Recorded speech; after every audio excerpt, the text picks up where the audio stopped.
Couleur. River green. Décède.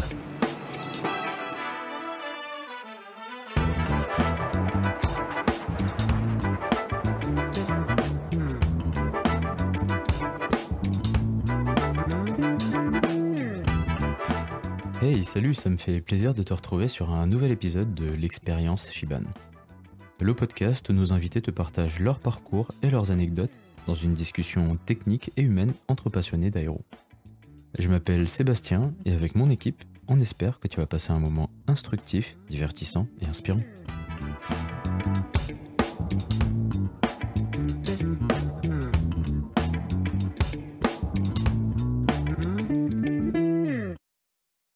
Bonjour à toutes et à tous. Aujourd'hui, j'ai le plaisir d'accueillir Mathilde sur le podcast. Salut Mathilde, comment ça va ? Salut, ça va et toi Seb ? Ouais, ça va super. Alors Mathilde, tu as 25 ans. Ton job, c'est de parcourir l'Europe aux commandes d'un Pilatus PC-12 chez Jetfly. Mais ton implication dans le monde de l'aéro ne se limite pas à ce travail, loin de là d'ailleurs. Après une école d'ingénieur en alternance, tu as participé au Tour aérien des jeunes pilotes. Puis tu as fait ta formation de pilote pro en Irlande avant de rejoindre Jetfly. Alors on peut s'en douter, tout n'a pas été aussi simple que je le laisse paraître en résumant ta jeune carrière en quelques phrases, mais on aura l'occasion de revenir là-dessus. En mordu total d'aéro, tu as aussi fait de la restauration d'avions anciens, du vol montagne, de la voltige, de la patrouille, et je vais arrêter là parce que la liste serait trop longue. Enfin, nos auditeurs te connaissent peut-être déjà via ton blaze sur Instagram, @pilote.mathilde. En effet, tu as réussi à créer une communauté conséquente de dizaines de milliers de followers qui suivent ton parcours et se sentent inspirés par tout ce que tu fais. Merci beaucoup Mathilde d'avoir accepté notre invitation et je te propose qu'on démarre sans plus attendre cet épisode 22 de l'expérience Shiban. Merci à toi. On va essayer de reprendre ta vie aéro dans l'ordre et commencer par le tout début donc. Dis-nous comment tu as attrapé le virus de l'aéro ? Tu parles de virus en ce moment, c'est oui, le mot est peut-être pas c'est adapté. Un peu délicat. Mais écoute, le virus de l'aéro, je sais pas exactement comment, mais j'allais tous les 2 ans au salon du Bourget avec mon papa qui est ingénieur aéronautique. Et puis une année, en voyant la patrouille de France, ça a pop-up dans mon cerveau comme une évidence et je me suis dit que c'était ça que je voulais faire. Bon, patrouille de France, c'est un rêve un peu très ambitieux, mais déjà pilote civil, c'est déjà très très bien. Du coup, je suis allée en aéroclub et puis je me suis dit, j'ai fait un baptême de l'air et je me suis dit, ok, c'est ça que je veux faire. C'est évident. Et à quel âge t'as eu cette révélation ? Alors, j'avais entre 12 et 13 ans, et puis le baptême de l'air, je l'ai fait à l'âge de mes 14 ans, et ensuite, manque de chance pour mes parents, je leur ai dit que je voulais continuer. Du coup, ils se sont dit, zut, on aurait peut-être dû le faire plus tard. Et voilà, depuis 14 ans, j'ai jamais arrêté. Ok, donc ça fait déjà plus de 10 ans en fait que t'es dans l'aéro. Ça fait 11 ans, toujours dans le même aéroclub. Ah, top. Alors, tu es ingénieur spécialisé en mécanique, diplômé de Polytech Sorbonne, et tu as fait ta formation en alternance chez Safran. Pourquoi ces choix ? Pourquoi un diplôme d'ingénieur alors que tu voulais devenir pilote ? Et pourquoi avoir choisi la voie de l'alternance ? Ouais, alors le diplôme d'ingénieur, en fait, c'était pas ce que je voulais faire initialement, puisque comme tu l'as dit, je voulais faire pilote dès le début. Simplement, je suis dans une famille où on n'a pas de pilote et les qualifications de pilote sont pas un diplôme reconnu par l'État. Ça a inquiété un peu mes parents d'un point de vue financier, médical, etc. Donc ils souhaitaient vraiment qu'avant de faire ces études de pilote, j'ai un diplôme. Du coup, mon père étant ingénieur, mon frère étant ingénieur, je me suis dit quitte à faire un diplôme, autant faire un diplôme d'ingénieur. Et du coup, j'ai choisi la même école que mon frère. Et pour l'alternance, en fait, en faisant mon stage ouvrier à Istres sur la base militaire dans les 2 premières années de prépa intégrée, j'ai vachement aimé être en entreprise et surtout dans le côté aéro. Du coup, je me suis dit quitte à faire des études qui me plaisent pas des masses, autant que j'essaye de les tourner le plus possible vers l'aéronautique. Et l'alternance, pour moi, c'était un bon moyen de rester dans le monde aéronautique, de continuer à apprendre, de moins être, on va dire, sur les bancs de l'école qui sont un peu longs, et en même temps de pouvoir mettre de l'argent de côté, financer mes heures de vol, puis financer ma formation de pilote professionnel. Donc c'était un bon combo en termes d'expérience professionnelle, en termes d'aéronautique et financier. Donc ça, c'était l'idée. Est-ce que ça a vraiment été le cas? Est-ce que ça t'a permis de mieux vivre tes années d'école d'ingénieur? Ouais, je pense que ça m'a quand même pas mal aidé. Déjà, en termes d'aéro, parce que j'ai fait mon alternance à Safran, donc à Melun-Villaroche, chez Safran Aircraft Engines, qui fait donc les moteurs d'avions civils et militaires. Moi, j'étais dans la partie civile. Donc ça m'a permis de vachement accroître mes connaissances sur tout ce qui est moteur d'avion de ligne, caractéristiques techniques, etc., mécaniques. Et ensuite, ça m'a permis aussi, pour les périodes un peu difficiles où on a des coups de mou, de me dire, bon, ok, c'est pas ce que tu veux faire comme étude, mais en même temps, c'est toujours très enrichissant de faire ça de cette manière-là. Ça me permettait de me dire, j'ai une expérience professionnelle qui pourrait être justifiée plus tard en entretien. Je gagne un salaire qui, certes, est un salaire d'apprenti, mais me permet de voler le soir après le travail quand ça a été un peu compliqué. Chose que quand tu es étudiant, tu peux pas faire sans salaire, quoi. Ah bah c'est top. Super équilibre entre avoir un diplôme d'ingénieur, une sécurité, et puis, comme tu dis, pouvoir aller voler le soir après les cours, ça c'est sympa. Ouais. Alors je suis particulièrement content de faire cet épisode avec toi aujourd'hui, notamment parce que tu es également une touriste. Alors un touriste, c'est pas uniquement un Anglais qui essaie d'ingurgiter autant de bière que possible pendant son week-end à Ibiza. C'est également un ou une jeune pilote qui a participé au Tour aérien des jeunes pilotes. Le Hop Tour des jeunes pilotes, ça s'appelait même à l'époque. Bon, à l'époque, c'était il y a quelques années. Je souhaiterais qu'on prenne un peu de temps pour parler ensemble de cet événement organisé par la Fédération française aéronautique, la FFA, et pour motiver nos auditeurs ou auditrices concernés à leur envoyer leur candidature si ils ou elles le peuvent. Est-ce que tu peux nous décrire un peu cette expérience et la façon dont tu l'as vécue, s'il te plaît? Eh ben, écoute, c'est de loin la meilleure expérience de ma vie en termes aéronautiques. Déjà parce qu'elle m'a à peu près tout apporté. Elle m'a apporté aujourd'hui un travail sans vraiment le savoir auparavant, un chéri, des super copains. Donc pour le moment, il n'y a pas trop d'événements aéronautiques qui m'ont plus apporté que ça. Et du coup, c'est vraiment quelque chose que j'ai à cœur. Les tours aériens, c'était vraiment magique. Déjà, on se retrouve, on est 45 jeunes, plus ou moins du même âge, parce que c'est de 18 à 22 ou 23 ans. Ce qui n'est pas forcément très courant dans des aéroclubs. Moi, je me souviens, au début, à l'aéroclub, on était peut-être 2 jeunes. Donc, pour lier des amitiés, c'est pas évident. Et là, on se retrouve 45 jeunes avec la même passion, le même engouement, la même fougue. À parcourir la France pendant 2 semaines, on est dans notre bulle, on est complètement isolé, on va dire, du monde extérieur. On est vraiment dans notre passion, on partage notre passion, on la transmet à des enfants ou à des adultes, mais souvent on fait rêver les enfants. Et nous, on apprend énormément aussi sur nos compétences. C'est quand même pas évident de suivre une caravane de 45 avions avec des décollages à 2 ou 3 minutes d'intervalle. Enfin, il y a beaucoup de rigueur à avoir, notamment sur les navigations, les épreuves. Donc, c'est vraiment quelque chose qui, humainement, est très enrichissant et techniquement également. On découvre des choses qu'on ne peut pas découvrir hors contexte, comme les bases militaires. Nous, on a été à Landivisiau, on a été à Avord, on a été à Pau. C'est des choses qu'on ne pourrait pas faire, aller se poser à Landivisiau et taxier en petit DR221 à côté des Rafales. On se dit, waouh, mais est-ce réel, tu vois? Du coup, non, c'est assez exceptionnel. On est accueillis par des villes qui sont très contentes de nous recevoir. On partage des moments ensemble. Nous, l'année où on l'a fait, c'était également la finale de la Coupe du Monde de foot. Incroyable. 20 ans après avoir gagné, on a regagné. Donc, c'était le premier jour. L'ambiance était exceptionnelle. Ça avait lancé le tour aérien en folie, quoi. Donc, non, c'était magique comme expérience. Il faut le faire si on peut. Ah, bah, carrément. Bah, je suis 100% d'accord avec toi. Moi, je l'ai fait 2 ans avant toi. Bon, on n'a pas eu la chance de commencer avec la victoire à la Coupe du Monde, mais c'était une super expérience quand même. Et en 2 mots, quels sont les prérequis pour faire le tour aérien des jeunes pilotes? Alors, le tour aérien des jeunes pilotes, il faut faire son dossier. Il faut avoir donc soit le LAPL aujourd'hui ou le PPL. Et puis ensuite, il faut avoir. Alors, je crois pas qu'il y ait un certain nombre d'heures à avoir. Par contre, il faut pas avoir de CPL. Parce qu'à partir du moment où on a les licences professionnelles, du coup, ce n'est plus possible.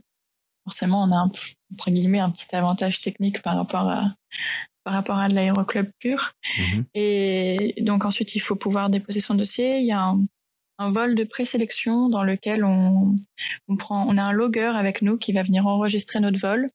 Une fois qu'on a fait ce vol-là, le logger, on le renvoie à la FFA qui va l'analyser. Donc, il y a une partie de navigation et une partie de mania. Mhm.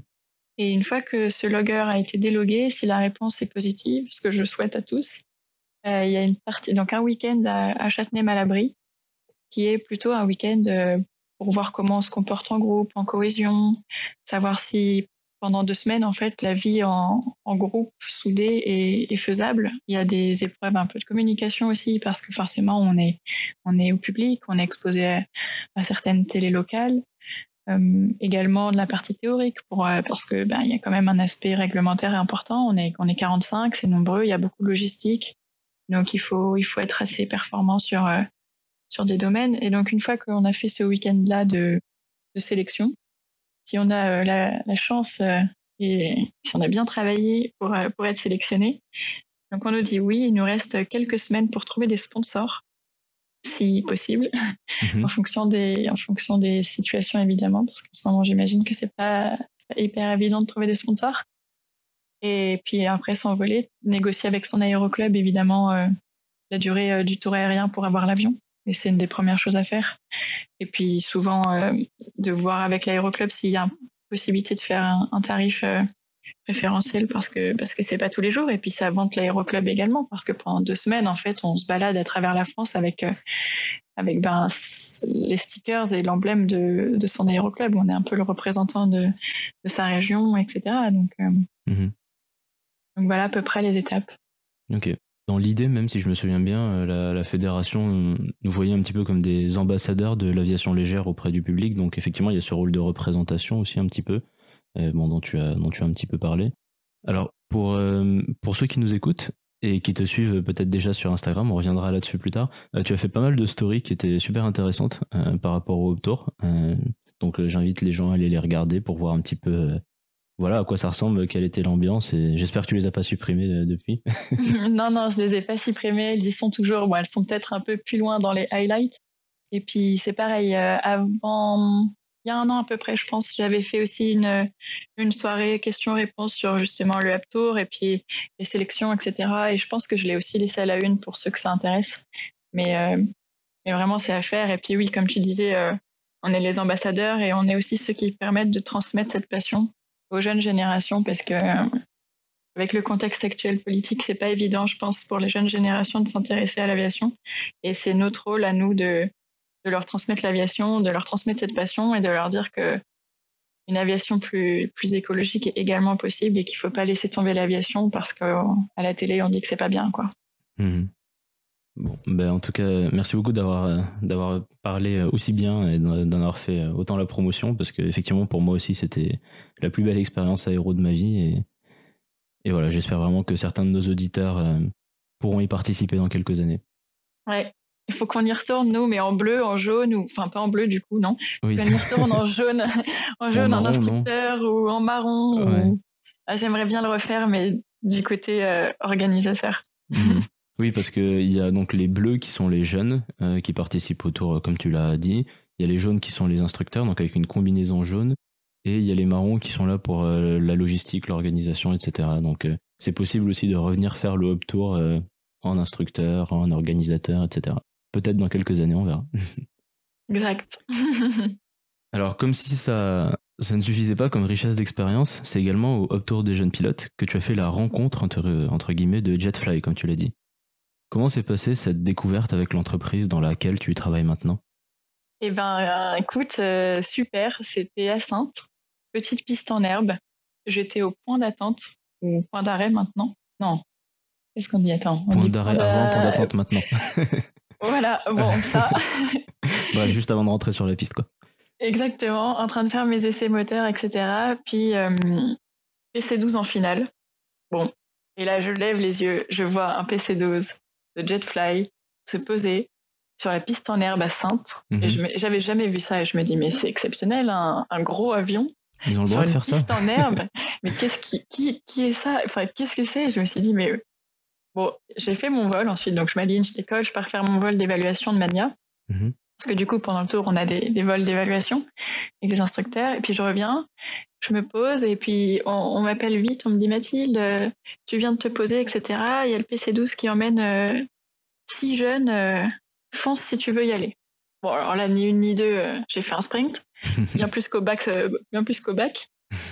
Et donc on est monté avec quelques copains, du coup, 5 autres copains, dans le PC12, faire un vol. On était le long de la côte, 500 pieds mer. Je sais pas à quelle vitesse, mais on était à une bonne vitesse, pas celle du DR221. Et avec des pilotes fantastiques qui s'amusaient parce que c'est une mission un peu originale, quoi. Et ils nous ont fait vraiment rêver. On avait des étoiles plein les yeux. On s'est reposé sur la piste en herbe à Saintes et on est tous descendus de l'avion. On s'est dit, mais qu'est-ce que c'est ça? C'est extraordinaire. Où est-ce qu'on signe? Et donc après ce vol-là, on a eu donc le directeur de l'entreprise, un des directeurs de l'entreprise, Cédric Lescope, qui nous a fait une présentation de l'entreprise avec de jolies images aussi, qui nous a parlé, qui lui aussi avait fait le tour aérien des jeunes pilotes, si je me trompe pas. Donc ça lui tenait à cœur de revenir sur le tour, et qui nous a bien présenté l'entreprise et qui bien sûr nous a aussi envoyé plein de paillettes dans les yeux. Donc à partir de ce moment-là, je me suis dit, bon, c'est exactement ça que je veux faire et c'est là où je vais aller. L'idée n'est pas sortie de la tête et je suis très contente d'être là aujourd'hui. Et sans ça, j'aurais pas forcément découvert le Jetfly dès le début, et c'est aussi pour ça que le tour c'est génial, parce que ça nous fait découvrir des entreprises complètement formidables, quoi. Incroyable, c'est une belle histoire d'amour. Exactement. Bon, après cet été d'exception, parce que toutes les bonnes choses ont une fin, tu enchaînes directement sur ta formation de pilote professionnel en Irlande. Bon, c'était aussi une bonne chose d'ailleurs. Est-ce que tu peux tout d'abord nous expliquer comment tu as choisi cette école et comment tu recommanderais aux gens de choisir la leur, s'il y a une différence entre les deux? Eh ben écoute, tu parlais d'une histoire d'amour, on y est aussi, puisque le tour aérien m'a également apporté mon chéri. Et donc l'Irlande, eh ben c'est parce que je l'ai suivi. En fait, j'étais pas très proactive sur ce sujet parce que j'étais préoccupée par le diplôme d'ingénieur. Je voulais vraiment le valider.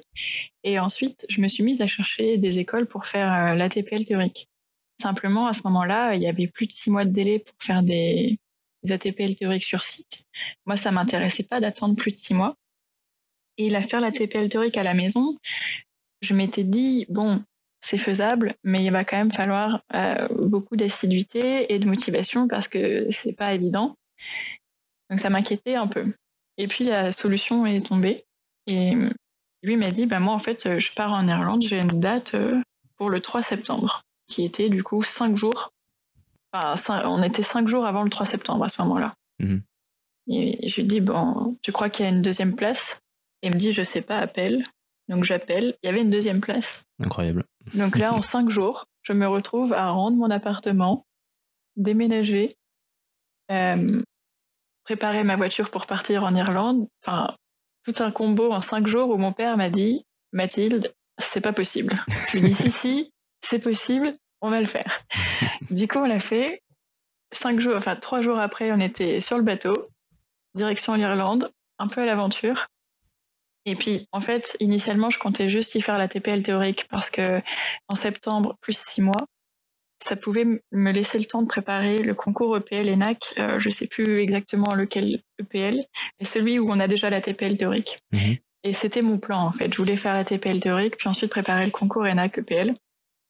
Sauf que bon, les choses se sont déroulées autrement. J'ai pas validé mon premier mon premier module, donc ça m'a retardé dans le passage de mes UV. Au lieu de 6 mois, j'ai mis 8 mois. Et puis, du coup, j'ai pas pu passer le concours EPL et l'école était super, donc j'ai choisi d'y rester pour la pratique, etc. Donc voilà, je ne regrette rien du tout, mais initialement, j'étais juste partie pour la TPL théorique. Pour choisir son école, ce que je préconiserais, ce serait de visiter, ce que je n'avais pas fait, mais qui est une bonne chose. De demander surtout à des gens qui y sont ou qui ont fini leur formation il y a peu de temps. Parce que bon, si on demande à des personnes qui y sont passées il y a 3 ans, il y a des chances que l'école ait changé. Donc je ne sais pas si la fiabilité des informations est top. Les forums, il faut regarder les dates à laquelle les commentaires ont été faits, parce que c'est pareil, ça peut changer très vite. Je pense qu'il faut visiter, demander à des élèves qui y sont ou qui viennent de finir, et puis ensuite il faut se lancer. Moi, l'Irlande, c'est quelque chose qui me plaisait bien aussi, parce qu'en termes de langue, j'allais parler anglais et j'allais pas avoir de problème avec le Brexit, parce qu'en 2018, on savait pas exactement ce que ça allait faire pour les licences anglaises. Et en même temps, je n'avais pas prévu de le faire en France, ma formation, parce que je voulais vraiment que l'anglais, ce soit une histoire passée ancienne, quoi. Je voulais pas avoir une tare ou un boulet au pied en me disant je connais pas mon vocabulaire anglais sur le bout des doigts. Du coup, l'Irlande est tombée vraiment pile dans un peu tous ces critères. Puis le budget était aussi très correct. Enfin, on n'était pas du tout sur une école avec un niveau financier très élevé. On était sur une école familiale qui était où les élèves se connaissent, les professeurs connaissent également les élèves. Donc c'est quelque chose dans lequel je me sentais à l'aise. Et je me suis dit, c'est là que je veux faire la pratique aussi, quoi. D'accord, donc du coup, le choix de l'Irlande pour l'anglais, de l'école parce que c'était une école familiale, sympa. Bon, je suis totalement d'accord avec ton conseil de demander d'aller visiter, parce qu'il y a certaines écoles qui sont très très fortes en com à mettre de belles images, et puis t'arrives sur place, t'es un peu déçu, quoi, comme les burgers au McDo. C'est ça. Quel qualif tu y as passé et sur quels avions, et quel a été ton ressenti pendant la formation en vol? Alors, du coup, j'ai passé là-bas en modulaire toutes mes qualifs CPL, IR, ME, MCC et la JOC, enfin MCC Joke, quoi. CPL, IR, ME, j'ai fait ça sur du PA34 Seneca version analogique, vraiment old school, quoi. C'était cool. Génial. C'est ce que je voulais faire aussi, parce que je sais que notre génération, on est amené à faire pas mal d'écrans, etc. Puis moi, si tu veux, dans mes petits avions d'aéroclub, que ce soit mon Dair 221 ou le Cap 10 ou le Piper Cub, les écrans, j'en avais pas encore vu un. Et je voulais un peu continuer de ce côté-là, parce que je me suis dit, ça me mettrait un peu plus de challenge. Travailler les NDB analogiques, c'était vachement... c'était un sacré challenge. Ouais, même ça si fait c'est un peu... transpirer un peu. Hein. Même si c'est un peu inutile aujourd'hui, je me dis qu'un jour, s'il y a un souci, Tu je sauras sais faire. Exactement. Donc un bon bimoteur analogique où quand tu sors de ton vol, t'as bien transpiré parce que c'était pas évident et que tu t'es tordu les nœuds, tu t'es fait des nœuds au cerveau pour savoir si l'aiguille tu devais push the hail, pull the tail. Donc voilà, au moins je me suis dit qu'un jour dans ma vie je l'aurais fait, quoi. Ok, top. Et tu as fait aussi la MCC, donc la qualification de travail en équipage, dans cette même école? Voilà, c'est ça. J'ai fait ça là-bas aussi, parce qu'ils ont un super simu de 737-8. Bon, parce qu'ils ont beaucoup de partenariats avec l'école, avec la compagnie Ryanair.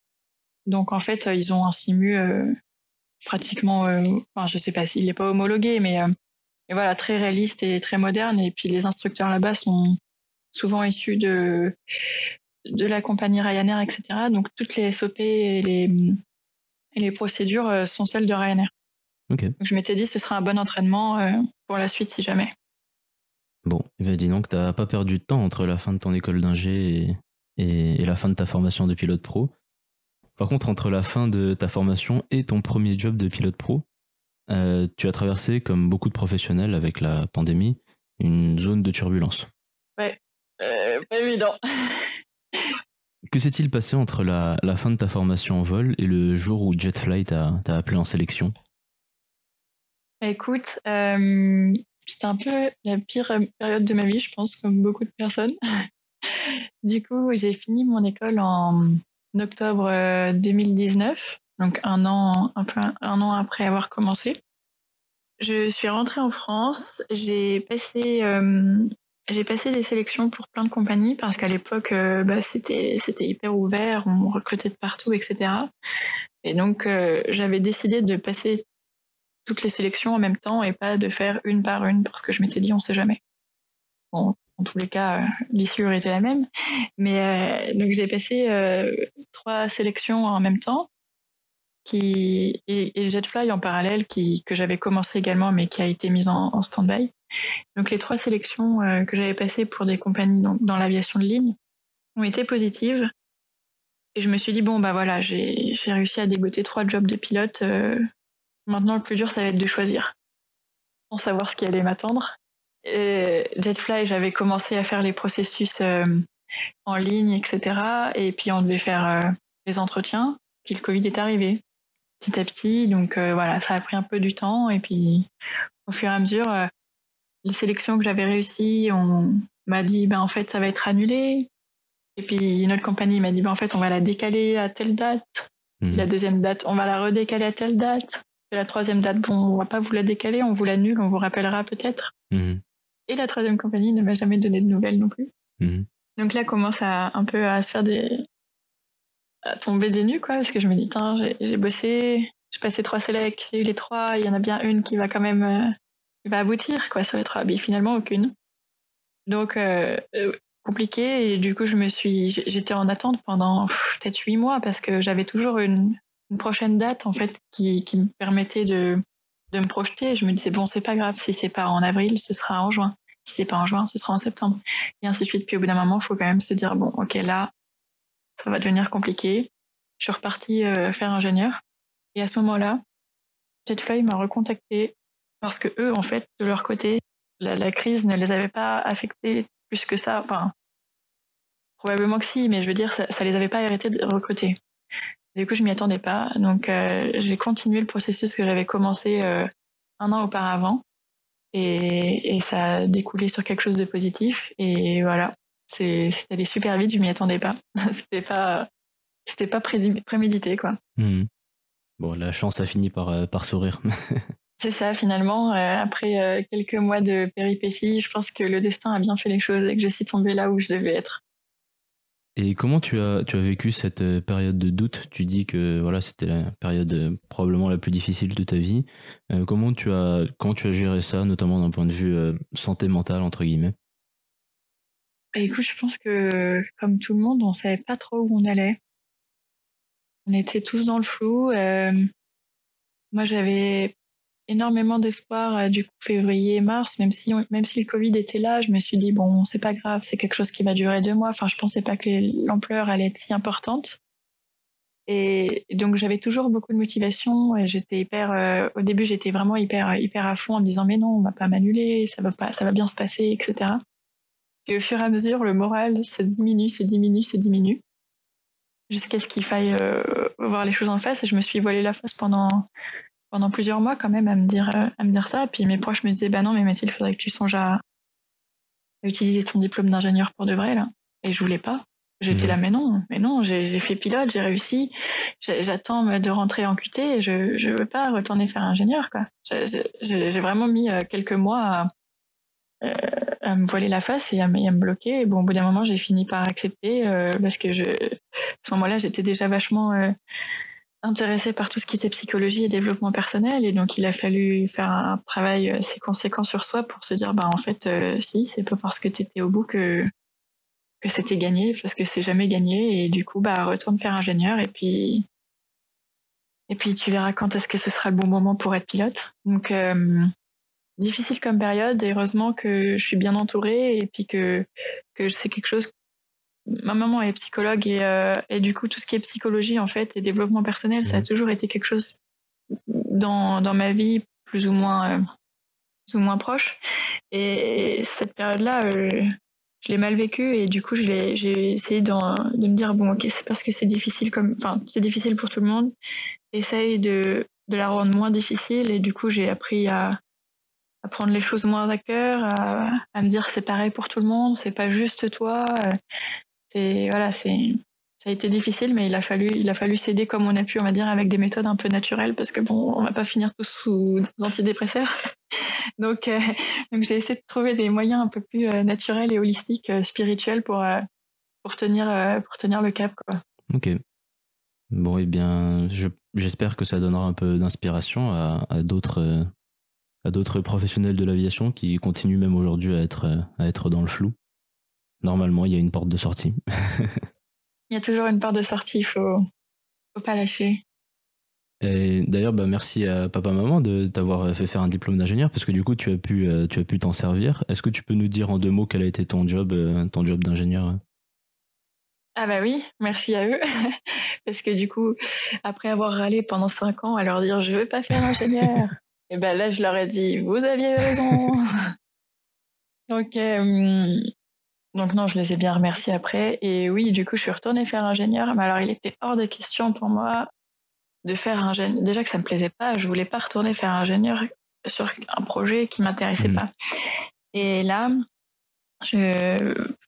par hasard, je suis tombée sur un travail d'ingénieur en conception mécanique, qui est mon diplôme, dans de l'aviation générale, qui consiste à travailler sur une réplique du P-51 Mustang en carbone. Alors moi, complètement fanat des Warbirds, des petits avions, et en même temps, il fallait que je retourne faire ingénieur. Je me suis dit, bon, quitte à faire ingénieur, c'est probablement le seul travail d'ingénieur qui va me motiver et me satisfaire. J'arrivais au bureau le matin, j'avais une maquette de P-51 devant moi, quoi. Bon, je me disais, ok, c'est pas la vie que j'avais imaginée initialement, mais je m'en sors pas mal. Et donc voilà, c'est une échelle, enfin c'est une maquette de P-51 Mustang à l'échelle 0,85 en carbone, avec pas mal d'éléments très modernes à l'intérieur. Faut pas trop s'attendre à une réplique historique. C'est plutôt un défi technologique qu'une réplique historique. Ça a la forme du P-51 parce que le P-51 est quand même très sexy, mais à l'intérieur, ce sera plutôt très technologique, moderne. Ok, top. Et donc, tu as fait ça pendant cette période de battement avant de rentrer chez Jetfly. Alors, je te propose maintenant qu'on parle un peu plus de Jetfly. Quel est le business model de l'entreprise? Quels sont les avions qui sont exploités? Où ça? Enfin bref, voilà, parle-nous de Jetfly, s'il te plaît. Ben écoute, je suis pas la plus ancienne de chez Jetfly, mais néanmoins, j'ai quelques bonnes informations, on va dire. Donc Jetfly, c'est une entreprise qui met à disposition, enfin qui est en propriété partagée sur les avions. C'est-à-dire que c'est du co-owner, comme si toi et moi, en fait, par exemple, sur une voiture, ben, on se mettait 50-50. Bon, c'est à peu près le même modèle sur un avion. Toute proportion gardée et financement pareil, mais je me mets à notre échelle. Il y a une quarantaine de machines, que ce soit donc des Pilatus PC-12 et PC-24. Donc on est sur un même constructeur, Pilatus. Les avions, donc c'est de l'Europe, Europe ou Afrique du Nord pour les PC-24 aussi, mais principalement Europe et Europe de l'Ouest, plus vers chez nous. Et en fait, le but, c'est donc les avions ne sont pas basés, en fait, les avions sont en constant mouvement, sauf quand ils sont en maintenance, bien évidemment, sur les sites de maintenance, mais sinon les avions ne sont pas basés, ils sont en constant mouvement en Europe, et c'est les pilotes qui vont rejoindre l'avion et qui font des relèves un peu à divers endroits. Ok. Et le but, c'est de toujours pouvoir emmener le client au plus proche de sa destination à partir du moment où il y a 650 mètres, 700 mètres de piste. En principe, bon, à étudier selon la carte forcément, mais en principe, c'est faisable. Et le but du PC-12, c'est de pouvoir dire aux copropriétaires, ben, vous avez besoin d'aller à telle destination, on peut vous y emmener, on n'est pas obligé de passer par l'aéroport international le plus proche qui vous fera ensuite faire 60 minutes de taxi. Non, on peut lui dire, bah, en fait, on peut vous amener à l'aérodrome qui est à 10 minutes de votre destination. Et c'est ce qu'ils recherchent avec le PC-12. C'est un peu comme une petite Jeep pour eux, tu vois. Ils disent, bon, bah parfait, j'ai besoin d'aller typiquement l'été à Saint-Tropez. Ben, au lieu d'aller se poser à Toulon ou à Nice, puis ensuite prendre le taxi, on les amène à Saint-Tropez et ils sont directement très proches de là où ils souhaitent aller. Et de ton point de vue de pilote maintenant, comment s'est passée ta formation? Et tu voles sur un avion qui est initialement conçu pour du monopilote, mais vous l'exploitez en équipage chez Jetfly, un commandant de bord et un copilote. Pourquoi? Alors, la formation, j'ai eu de la chance et j'ai eu le plaisir de faire ma formation sur avion directement. Du coup, très très chouette de faire sa qualification sur avion. Et ensuite, on l'exploite en multipilote, probablement, certainement pour des raisons de sécurité en priorité. Parce que même si le PC-12 est monopilote, c'est quand même toujours bien d'être à deux dans un avion avec autant de technologie. Et puis aussi, pour un aspect commercial, tu vois, on transporte pas du fret, on transporte des gens qui attendent un certain service. On est là pour eux, donc le but c'est de rendre leur expérience parfaite et d'être à leur disposition s'ils ont besoin. Puis notamment aussi pour les opérations qu'on fait, donc il y a l'aspect sécurité, il y a l'aspect commercial. Les opérations qu'on fait sont pas forcément toujours évidentes, on n'est pas toujours sur des gros terrains à y faire, donc être à deux c'est toujours une bonne chose. Et en fait, Jetfly, on opère un peu comme une compagnie aérienne à l'intérieur. Tu vois, on a des procédures, on a des SOPs, on a des profils à suivre. C'est du pur travail d'équipage. C'est pas un pilote et son safety pilot. C'est vraiment pilote et copilote et les rôles PF, PM comme tu peux retrouver dans une compagnie aérienne de ligne, on va dire. PF, PM, est-ce que tu peux expliquer en 2 mots ce que c'est pour les auditeurs qui seraient pas au courant? Oui, alors du coup, PF, c'est Pilot Flying. C'est celui qui va avoir les contrôles de l'avion. Enfin, le contrôle de l'avion qui va faire le décollage, l'atterrissage, etc. Et puis PM, c'est le Pilot Monitoring. C'est celui qui va plutôt s'occuper, on va dire, de la radio, de surveiller les systèmes, de monitorer et d'assister le Pilot Flying dans ses tâches. Donc c'est la même répartition des tâches que dans un Boeing 777 d'Air France en fait. C'est comme tu dis, c'est comme une compagnie aérienne au final. Oui, nos procédures, etc. sont à toute proportion gardée parce qu'on est sur un PC-12, donc il y a moins de procédures que sur un 777. Mais oui, on a exactement la même répartition des tâches. Ok. Alors vous posez sur tout type de terrain, comme tu l'as dit, parfois des pistes de 650, 700 mètres. Quels sont les plus sympas que tu as fait et pourquoi?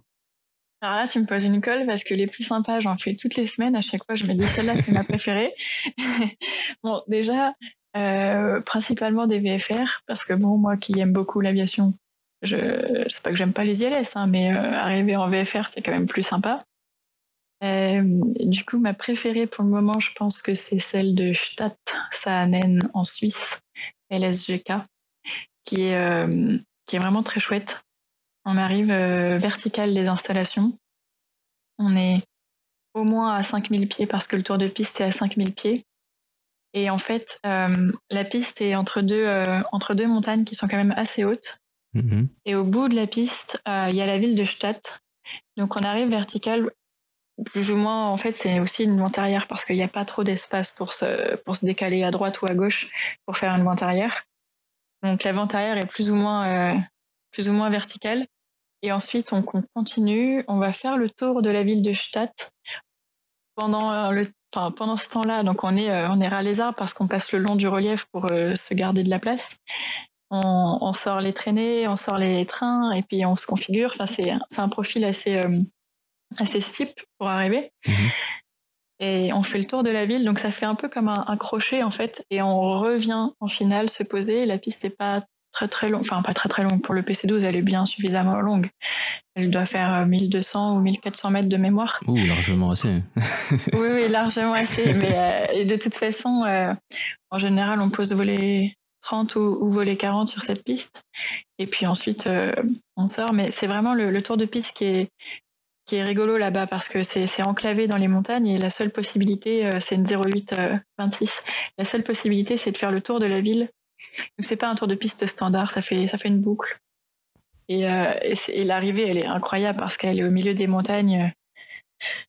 C'est à couper le souffle comme vue. Je pense que ceux qui y sont allés s'en souviennent et la gardent comme super destination dans le top 10. Elle est vraiment très très belle comme arrivée. Et par contre, il faut faire assez attention quand il fait pas beau parce que dès qu'on arrive dans des vallées comme ça, il faut pouvoir toujours se garder une porte de secours pour pouvoir faire demi-tour au cas où. Donc il y a beaucoup d'éléments météo qui rentrent en jeu là-bas. Il y a pas mal de vent à cause des vallées. Donc quand il y a une aérologie compliquée, il faut faut réfléchir à 2 fois avant d'y aller, sinon on peut vite se faire secouer et un peu peur. Donc voilà. Mais c'est comme un peu toutes les arrivées en Suisse, mais celle-là plus particulièrement, elles sont vraiment belles au milieu des Alpes. Et je reviens sur l'aspect sécurité dont tu parlais, du fait d'avoir 2 pilotes. J'imagine que quand tu viens d'être qualifié sur PC12, t'es content de pas y aller tout seul la première fois à ce genre d'endroit. Ouais, je pense que ça doit être compliqué. Et puis en plus, sans parler d'aérologie, etc., c'est un terrain où il y a aussi pas mal d'autres trafics VFR, des petits avions comme nous. Donc quand on arrive, on se met avec des vitesses cohérentes, tu vois, on essaye d'arriver avec des vitesses à 110, 120 nœuds pour pas mettre le bazar. Et puis c'est surtout une région où il y a pas mal de parapentes, donc il faut faire extrêmement attention aux avions qui décollent parce que du coup on est très on est facilement conflictuel vis-à-vis du fait qu'il n'y ait pas trop de vent arrière et que la montée initiale se mélange. Normalement chacun prend le bon côté de la vallée, mais on sait jamais, le danger et c'est pas le danger peut être de partout. Et puis il y a aussi les parapentes parce que quand il fait beau, ça vole de tous les côtés. Donc il faut vraiment regarder de partout. Il faut mettre terrain inhibit parce que sinon on a terrain toutes les 2 minutes de partout. Donc faut être assez vigilant, surtout quand il fait beau. Il y a pas mal de choses. Et là on est je pense que mes collègues seront d'accord avec moi, mais on est souvent très content d'être à 2 pour en avoir un qui est bien très concentré sur la machine parce qu'on est à des vitesses assez faible, à 110 nœuds, tu vois, quand on est en virage, il faut commencer à faire bien attention et regarder dehors en même temps, et puis ça s'enchaîne assez vite. Donc ouais, technique comme terrain, et en monopilote, à moins d'y aller dans des conditions parfaites et d'être tranquille, il y a un peu de travail. Bon, LS, GK, Lima Sierra Golf Kilo, du coup, pour ceux qui veulent le faire sur Flight Simulator 2020. C'est ça. Avec la 26 bien souvent en service, plutôt que la 08. Ah bah voilà, vous avez les conseils de l'experte en plus. C'est ça. Et voilà. Après, sinon, il y a Megève que j'ai fait une fois cet été, qui est une arrivée complètement incroyable. Forcément, vol montagne, terrain montagne. Donc là, on est en équipage. Mais en fait, moi, en tant que copilote, entre guillemets, je sers à rien parce que le commandant de bord est qualifié montagne avec un niveau très élevé. Enfin, je veux dire, c'est pas juste une qualif de site, il a vraiment la qualif montagne et puis il y a régulièrement des refreshers s'il y va pas. Enfin, c'est quand même pas évident de poser un PC12 sur des altisurfaces comme Megève ou Courchevel, donc le training est très, très accentué de ce côté-là. Et donc là, le rôle du copilote, parce que la phraséologie est différente en montagne, le circuit n'est pas le même non plus du tout qu'en plaine. Donc là, le copilote, on va dire, va probablement juste regarder dehors et l'avertir en cas de parapente, d'autres avions, etc. Mais là, c'est plus le commandant de bord qui est qualifié montagne qui va faire son truc en monopilote et qui va dicter les actions pour les volets, les trains, etc. parce qu'on n'est pas sur un circuit standard. Et l'arrivée à Megève, je l'ai faite cet été, donc j'étais en line training avec un commandant de bord qui est qualifié montagne et puis qui vit par là-bas, donc c'est son terrain de jeu. Et c'était incroyable. Enfin, déjà, ça se passe hyper vite. Moi, je fais un peu de vol montagne quand même, mais je le fais en mousquetaire, donc ça va pas aussi vite qu'en PC12.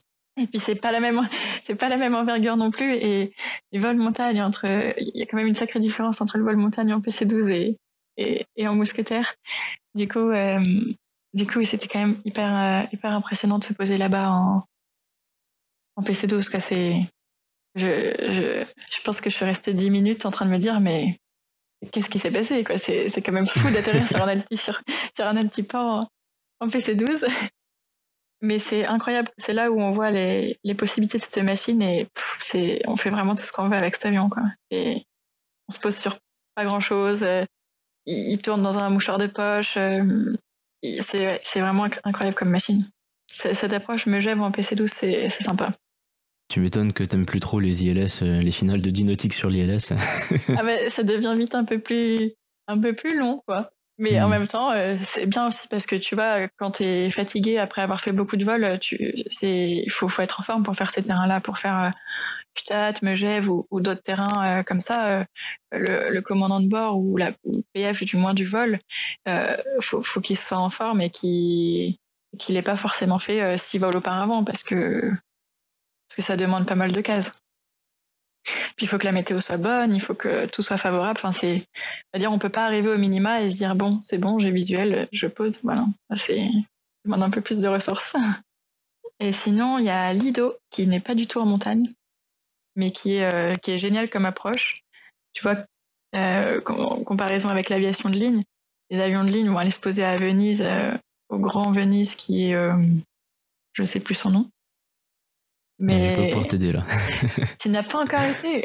Ah, il y a le Grand Venise et il y a le petit à Venise, Lido, donc LIPV, Lima India Papa Victor, qui est sur l'île du Lido à Venise, qui est un petit aérodrome que pas mal de personnes font en aviation générale avec des PA-28 ou des R400, enfin bon bref, un peu tout ce qu'on veut, et qui est une petite piste en herbe qui fait un peu moins de 1000 mètres ou 1000 mètres, et en fait la finale est sur l'eau, enfin sur l'eau, sur l'eau, et donc il faut faire assez attention au bateau quand même, quand on arrive en courte. Et on se pose sur une petite piste en herbe, et puis ensuite on dépose les clients, ils vont prendre leur petit vaporetto pour aller à Venise, et ils y sont en 10 minutes. Et c'est très visé. Voilà, c'est ça. Je crois que l'aéroport de Venise, c'est très visé. Ou alors c'est Rome, ça. Mais bon, bref, ça me reviendra.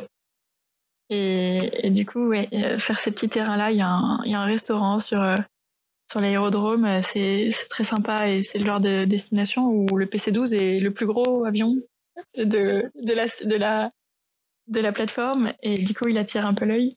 Mais vous êtes les boss un peu quand vous arrivez là-bas. Bah, tu vois, c'est rigolo parce qu'avec les PC-12, soit t'es le boss quand t'arrives sur un petit terrain comme ça, soit t'es vraiment un petit moustique quand t'arrives sur un gros terrain. Tu sais jamais trop comment te mettre. Soit t'arrives et tout le monde te regarde, soit t'arrives en se disant waouh, il est gros cet avion. Soit t'arrives et tout le monde te regarde en disant qu'est-ce que c'est ce petit avion. Exactement. T'arrives à Amsterdam, c'est pas pareil que quand t'arrives à Lido. Mais l'arrivée à Venise, elle est incroyable. Déjà, tu as la vue sur tout Venise, qui est quand même magique. Et puis, tu te poses sur une petite piste en herbe dont la finale est vraiment... c'est le bord de l'eau, selon si tu poses en 0,5 ou en 23. Et quand tu as la chance de faire l'arrivée où tu as la finale sur l'eau, c'est quand même super chouette. Quand tu es en finale, tu te dis c'est bon, il n'y a pas de bateau, on peut se poser. Tu te dis bon, c'est quand même que c'est pas mal comme approche. Est-ce que, alors tu transportes des copropriétaires de l'avion en équipage sur des terrains où, comme tu dis, on peut s'étonner de voir un avion plus gros qu'un DR400 se poser, tout ça avec plein de changements de dernière minute. Est-ce que c'est excitant comme vie? Ouais, je pense qu'il faut être fait pour ou pas, mais moi c'est quelque chose qui me plaît énormément parce que c'est du vrai pilotage, c'est stimulant. Je connais mon planning un peu au dernier moment parce qu'on le connaît la veille en principe, et les changements c'est souvent le jour même ou en dernière minute. Alors je vais pas te cacher qu'au début c'est un peu compliqué.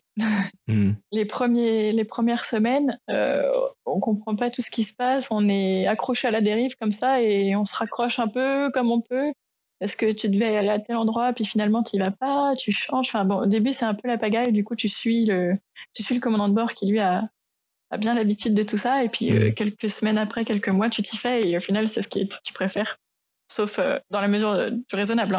Bon, changer tous les 4 jours, enfin changer 4 vols par jour, c'est un peu compliqué, mais les changements comme ça, c'est stimulant parce que ça te met un challenge et tu te dis bon, le soir après tu peux dire à ton collègue c'est une affaire rondement menée. Good job. C'est ça, exactement. Super. Et tu voles sur un avion sans personnel de cabine, sans hôtesse ou steward. Est-ce que ça implique que tu as des tâches annexes au fait de faire voler l'avion? Tu parlais tout à l'heure de prestations commerciales aussi. Quel est ton rôle par rapport à ça? Alors oui, dans nos avions, il n'y a pas de personnel, ni de steward, ni d'hôtesse, parce que déjà, il est pas assez grand. Et surtout aussi parce que les copropriétaires, du coup, c'est pas des vols, on va dire, charter où ils attendent un service à bord. En fait, c'est leur avion, ils le connaissent très bien parce qu'ils sont en copropriété dessus pendant plusieurs années. Et si tu veux, c'est chez eux, quoi.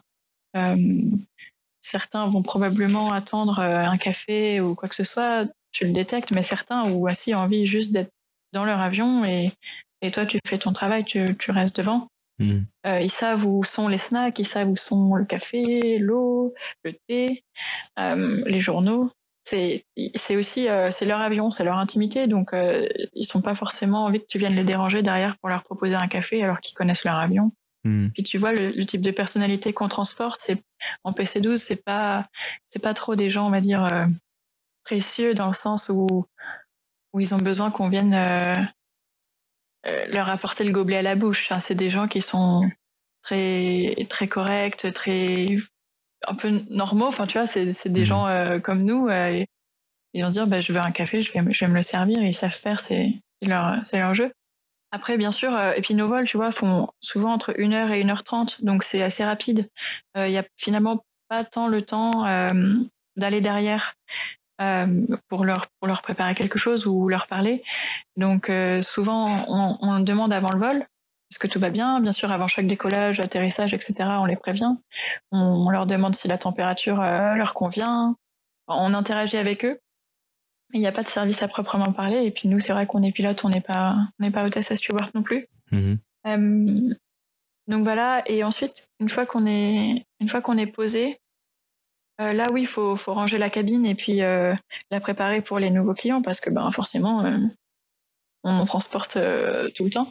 Donc on range la cabine, on remet les bouteilles d'eau, on fait les toilettes s'il faut les faire, on réarrange les sièges, on passe l'aspirateur, etc.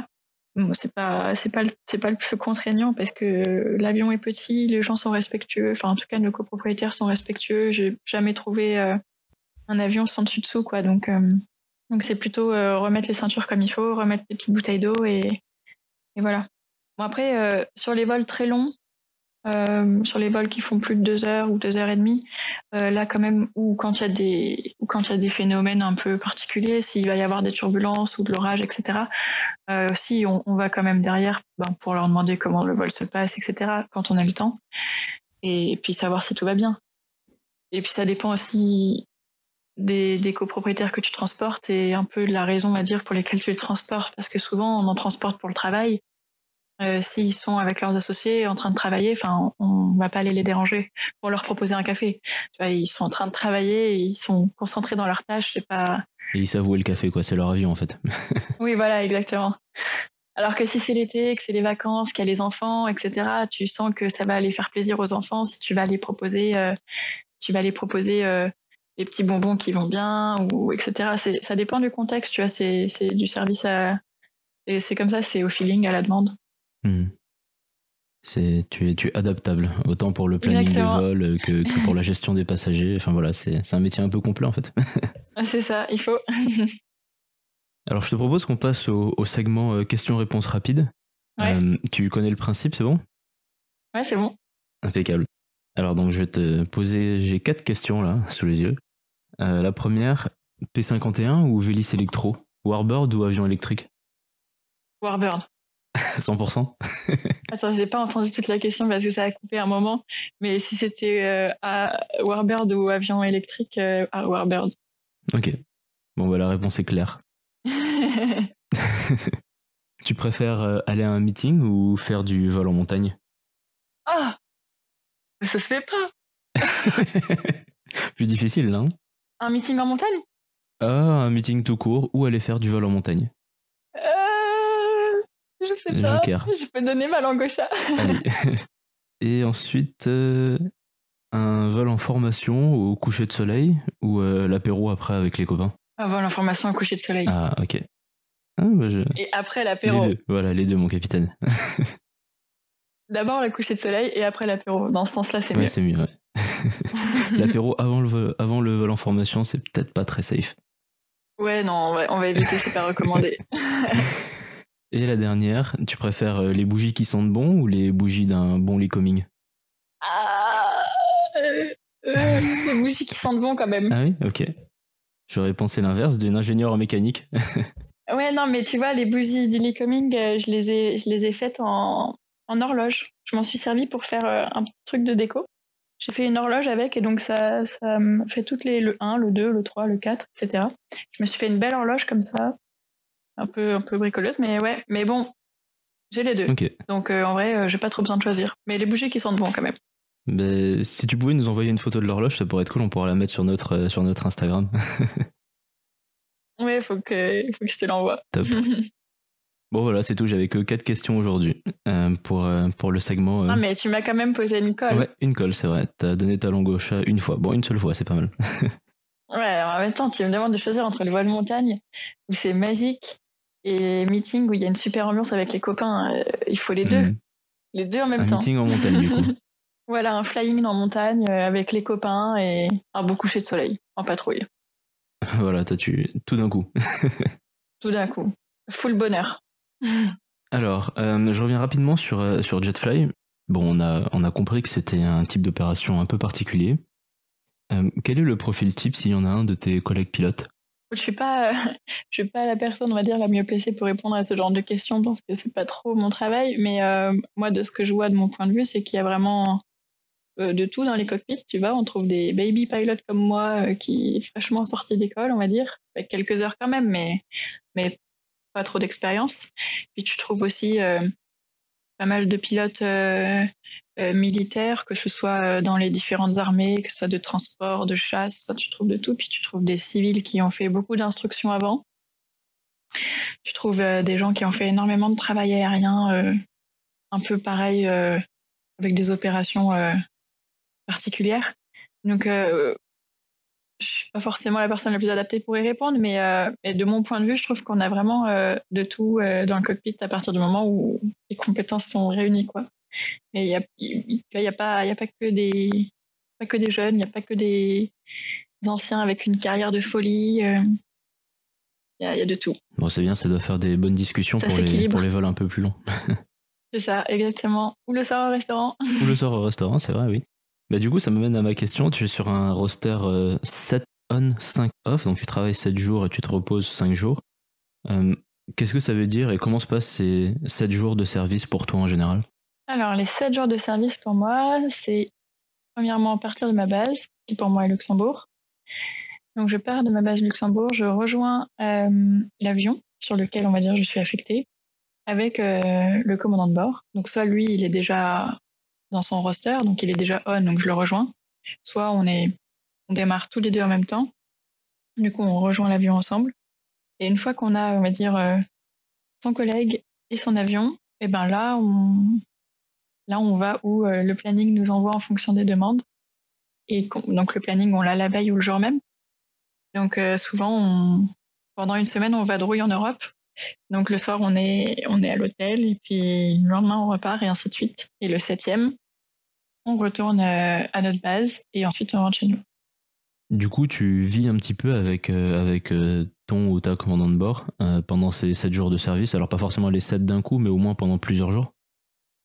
Oui, c'est ça. En fait, c'est aussi pour ça, je pense que il n'y a pas forcément de profil type. Pendant les entretiens, ils essayent de détecter si tu es quelqu'un qui va pouvoir s'entendre avec la plupart des pilotes déjà existants, parce qu'en fait, tu partages quand même pratiquement toute ta vie avec, bien que tu ne dors pas dans la même chambre quand même. Mais chacun a sa chambre. Mais tu manges au restaurant, quand il y a des changements de planning et que c'est un peu la galère, t'es tous les deux vraiment ensemble dans ça. Donc quand ça se passe super bien et que t'as fait quelque chose qui était super cool, tu te dis bon, ça c'est un super travail, on a fait ensemble. Donc oui, en principe ils essayent, parce que pour des questions de logistique, c'est plus simple de mettre des gens qui peuvent voler plusieurs jours ensemble. Comme ça leur évite de faire des relèves constamment et d'envoyer des nouveaux équipages par-ci par-là. Donc oui, on passe bien souvent au moins 4-5 jours ensemble pendant une semaine. Donc tu finis par connaître un peu la vie privée de tes collègues, parce que pendant une semaine, toi aussi, tu vas avoir besoin d'appeler ta famille. Et tout le monde va avoir ses petits soucis privés. Donc c'est sûr que pendant 7 jours, tu rentres pas chez toi après ta journée de travail en disant bon voilà, j'ai volé avec telle personne et puis c'est tout. Tu sais ce qui s'est passé un peu, tu vis un peu avec en sortant. Et en termes de nombre d'heures de vol, dans l'aviation d'affaires, bon, il y a un peu de tout. Il y a des gens qui volent quasiment pas et qui passent leur temps à attendre. Il y en a d'autres qui sont tout le temps en train de voler. Toi, tu es où dans ce spectre-là? Moi, je trouve qu'on passe notre temps à voler. En même temps, j'ai démarré au printemps et après avec l'été. Donc, j'ai démarré pile pendant la période, on va dire, où ça monte fort. avec les vacances, enfin la saison. Mais nous, on vole pas mal. En tout cas, moi, c'est pas rare que je fasse 4-5 vols par jour. Puis l'été, on en fait 5-6 par jour. Là, on arrive en novembre, c'est censé être la période creuse. J'en ai toujours, en principe, 3 par jour. Donc ça me fait... cet été, tu vois, typiquement, sur un mois, je faisais 60 heures, je faisais une bonne 60aine d'heures par mois, en sachant que nos moyennes de vol, c'est 1h, 1h30. Donc ça fait pas mal de vols, en fait. Ok, donc tu voles beaucoup, t'as pas le temps de t'ennuyer. Tu passes pas ton temps à lire des magazines dans l'aéroport, quoi. Non, pas trop.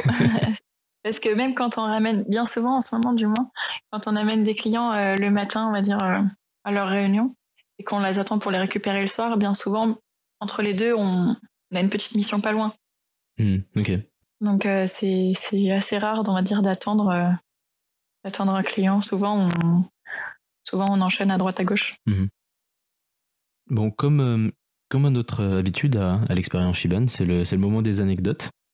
Alors tu connais la musique. Est-ce que tu aurais des anecdotes instructives, divertissantes ou inspirantes à nous partager, s'il te plaît? Eh bien, écoute, j'en ai une qui est fort drôle, qui date du tour aérien des jeunes pilotes, avec un super copain dont je nommerai pas le prénom, mais il se reconnaîtra. On était sur notre première étape, donc Chartres-Landivisiau, donc premier vol à 45. On nous dit de bien faire attention, de pas voler en patrouille, de bien suivre sa carte, etc. Puis on arrive sur une base militaire opérationnelle avec il y a un certain niveau à atteindre. Et là, donc, on vole. Et puis, on entend dans le micro qu'un de nos collègues voit un trafic dans ces 2 heures. Donc, les militaires commencent à lui demander comment ça, qu'est-ce que vous voyez, etc. Vous êtes sûr? Oui, j'ai un trafic dans mes 2 heures. Et donc là, le militaire qui a quand même tous les écrans radars bien plus que nous, lui dit bah oui, mais moi je ne vois rien au radar, donc êtes-vous sûr? Décrivez-nous le trafic. Si le contrôleur militaire voit rien, c'est pas bon. Voilà, tu vois, le contrôleur militaire voit rien sur son radar, et il y a un jeune pilote comme nous qui dit si, je vous dis, j'ai un trafic dans mes 2 heures. Le militaire commence à se dire bon, qu'est-ce que c'est? Il dit bah c'est quelque chose, c'est blanc, c'est un avion, c'est convergent, ça vient vers moi, etc. Bon, alors là, on commence à se dire bon, qu'est-ce qui se passe? Et puis au final, 2 secondes après, t'entends le jeune qui dit oh bah excusez-moi, en fait c'était un bateau. et en fait en arrivant en Bretagne là, vers Landivisiau, on est passé certes pas loin des côtes, mais quand même quoi, en bateau et en avion, là, on se dit bon, première étape, les loustiques qui arrivent, je sais pas où ils ont été piochés, mais pas dans le bon panier quoi. Et du coup hyper drôle.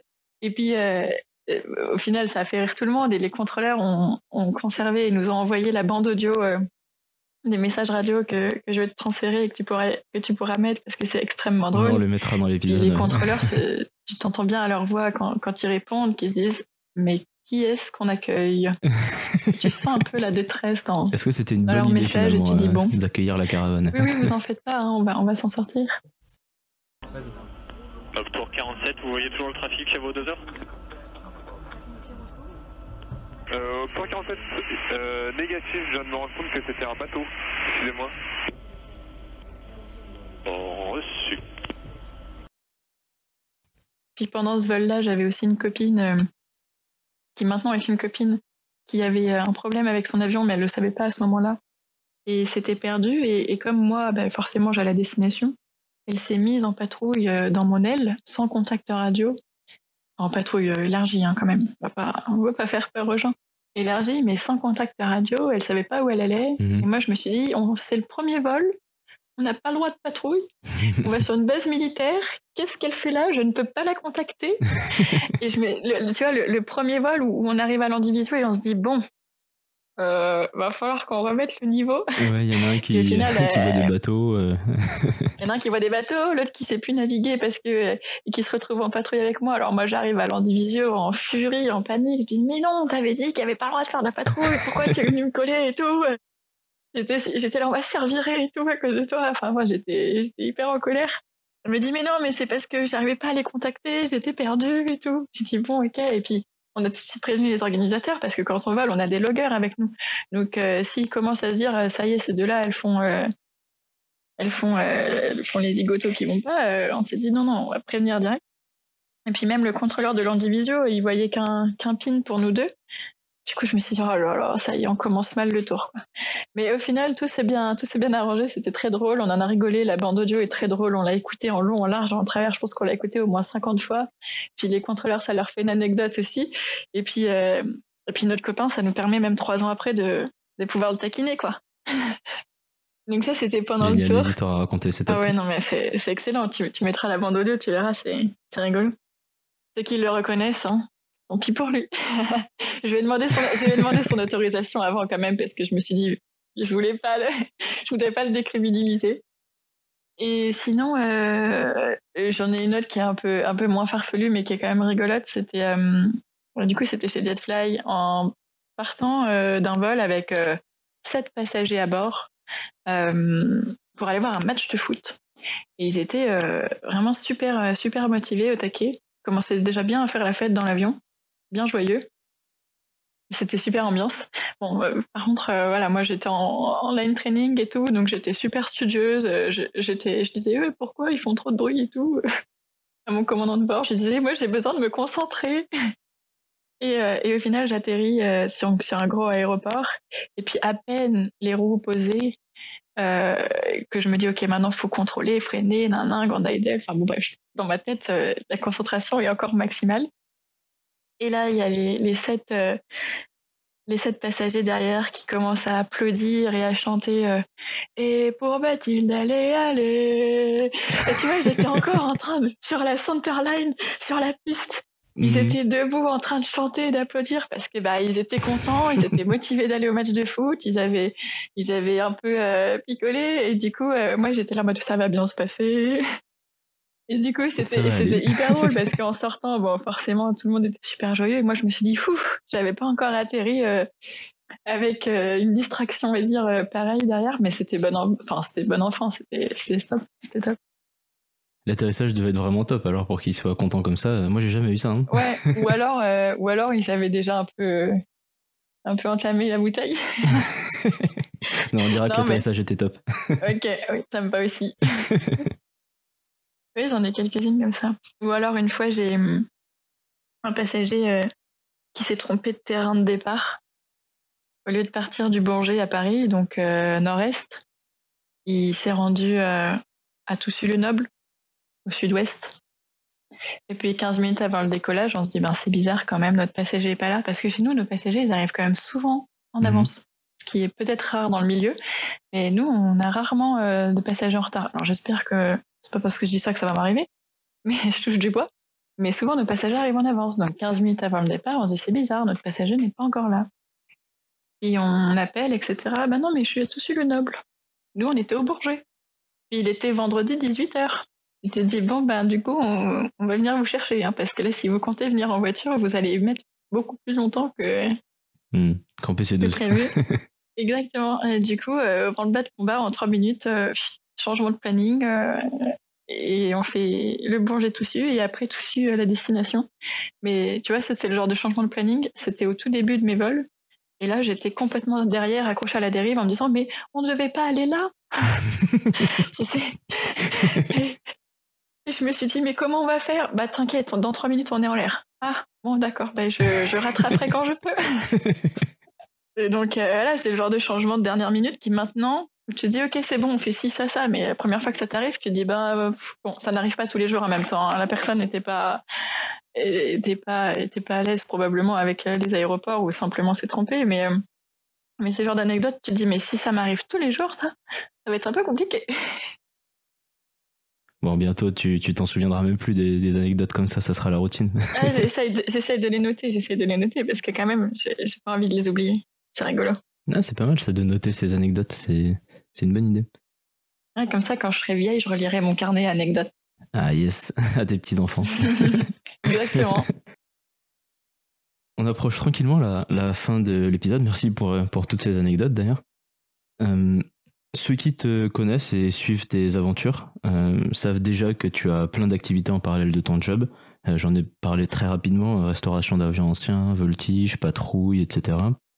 Est-ce que c'est essentiel pour toi de vivre ta passion pour l'aviation à 1000%? Bah écoute, ce qui est essentiel pour moi, c'est de faire les choses qui me plaisent et qui me rendent heureuse. Parce que on n'est pas sur Terre pour être triste. Du coup, c'est des choses qui me rendent heureuse aujourd'hui. Donc tant que ça me rend heureuse, oui. Pour le moment, c'est comme ça que je me sens complète et à 100% moi-même. Et si je suis pas autour d'un avion ou d'un aérodrome, j'évite le syndrome de l'angoisse. donc, pour le moment, tant que on va dire que je fonctionne comme ça, j'y reste. Et pour moi, c'est génial. Et on va dire plus j'apprends à faire de la mécanique sur les avions, plus je suis rassurée en l'air parce que je me dis que en fait, c'est bien de comprendre comment ça fonctionne et pas juste dire ok là maintenant ça a été fait, let's go. Tu vois, moi ça me rassure de me dire ok ça fonctionne comme ci, ça fonctionne comme ça. Le jour où j'ai une panne, bon j'espère pas, j'en ai déjà eu quelques-unes, mais on va dire pas de grosses pannes. Je peux savoir un peu en fonction du bruit, en fonction des indications, d'où ça vient. Ça me permet de me rassurer en quelque sorte. Et puis c'est quelque chose que j'adore faire aussi. De toute façon, dès que ça touche à un avion, je pense que j'ai un syndrome très aigu.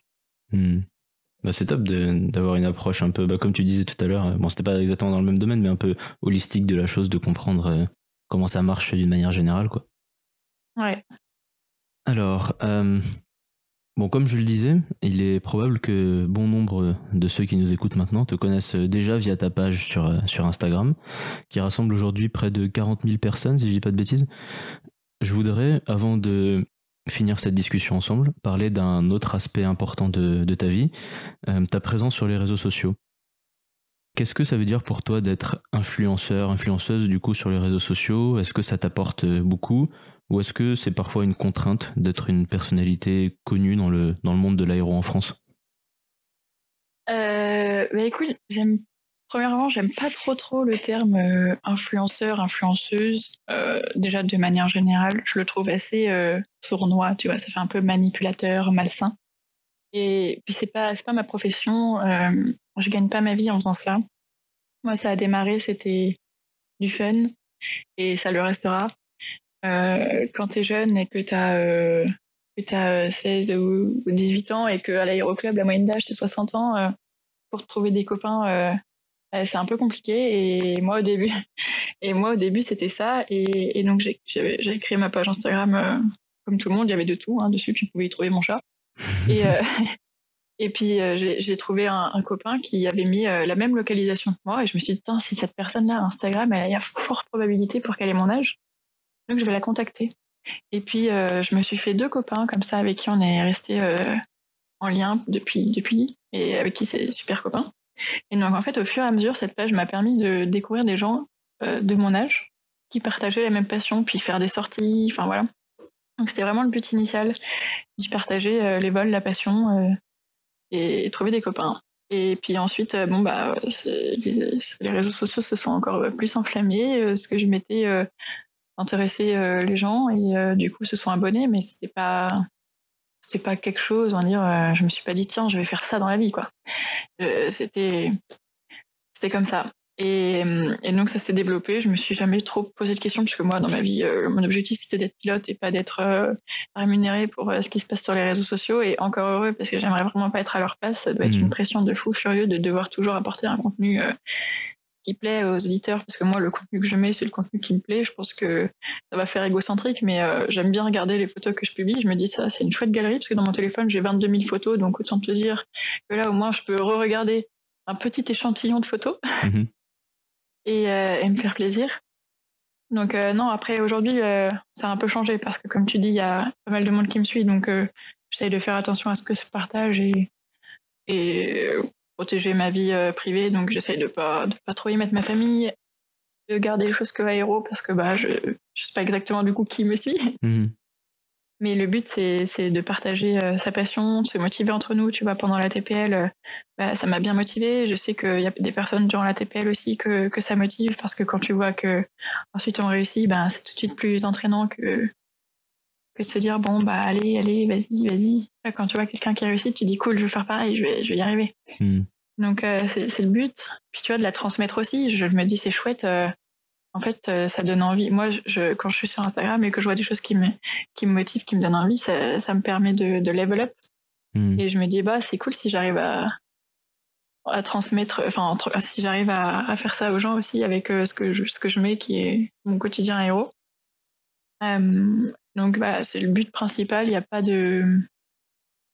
d'aspect financier derrière. Je me fais pas rémunérer, c'est pas mon travail. J'ai pas envie de me mettre une pression. Il m'arrive de temps en temps de faire des collaborations avec des choses qui me plaisent et que j'utilise vraiment au quotidien. Mais de toute façon, dès le début, je préviens que je ne serai forcée en rien et qu'il n'y aura pas de date de publication, il n'y aura pas de ça, il y aura juste de la spontanéité et c'est tout. Parce que moi, je suis un peu genre à me dire si on m'impose quelque chose, j'ai pas envie de le faire.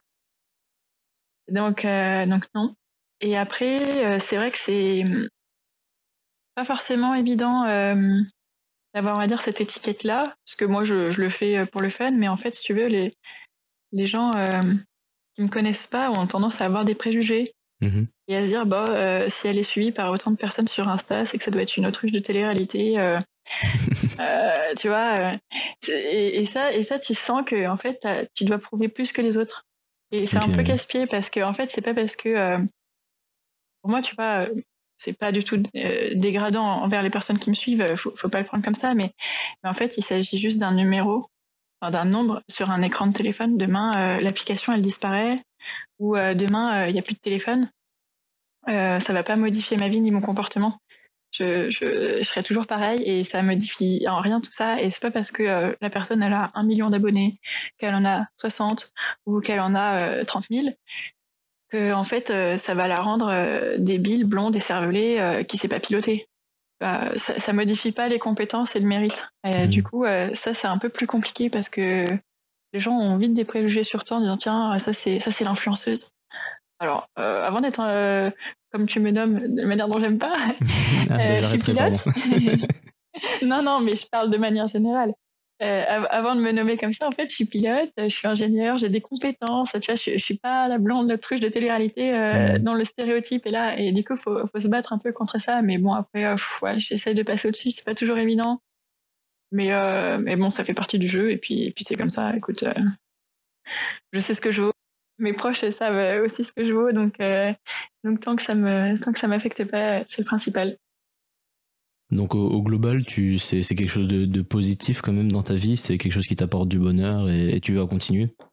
Oui, bien sûr. Il y a un peu de négatif dedans parce que forcément tu es exposé, mais c'est majoritairement que du positif. Moi, les personnes avec qui j'interagis, comme je te dis, c'est pas un métier, c'est pas une obligation, j'ai pas de pression derrière, j'ai pas d'obligation de compte à rendre.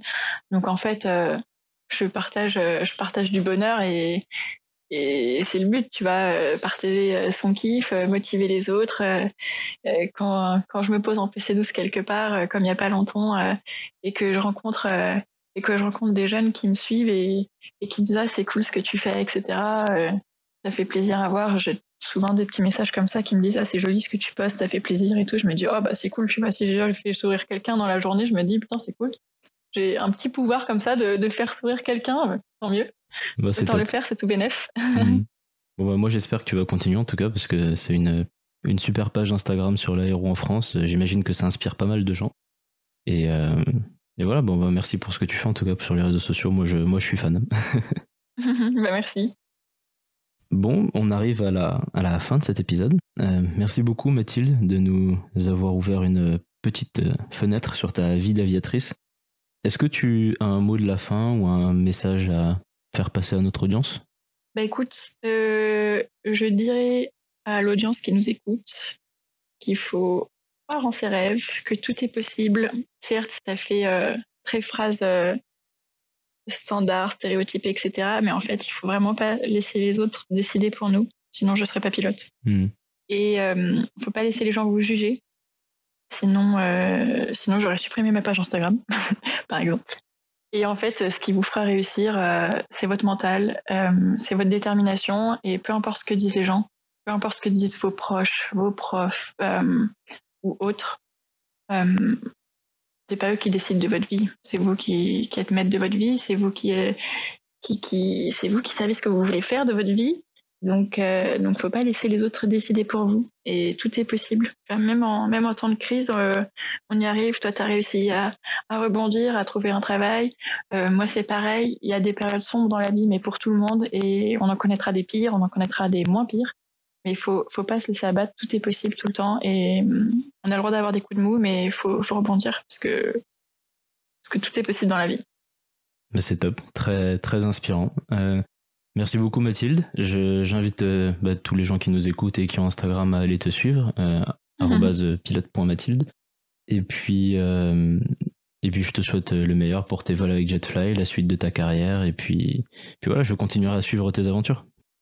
Eh ben, écoute, merci Seb. Et puis j'espère qu'on se retrouvera sur le Hop Tour en marron, histoire de refaire les touristes. Allez, impeccable, on fait comme ça. Voilà. Et merci à toi. Ciao. Et merci à vous de nous écouter. Ciao.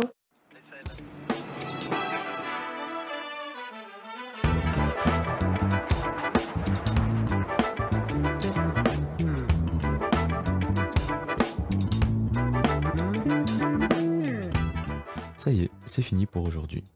J'espère que tu as passé un bon moment en écoutant cet épisode de l'expérience Shiban.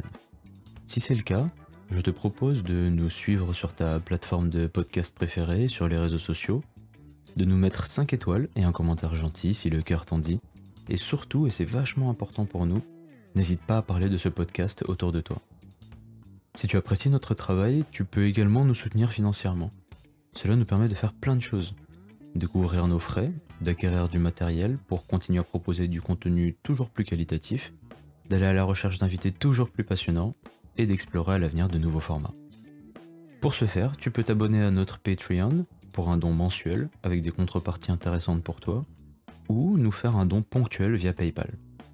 Les liens sont en description de l'épisode et sur notre site internet xpshiban.com. Allez, prends soin de toi et on se retrouve dans 15 jours pour une nouvelle discussion pleine de passion.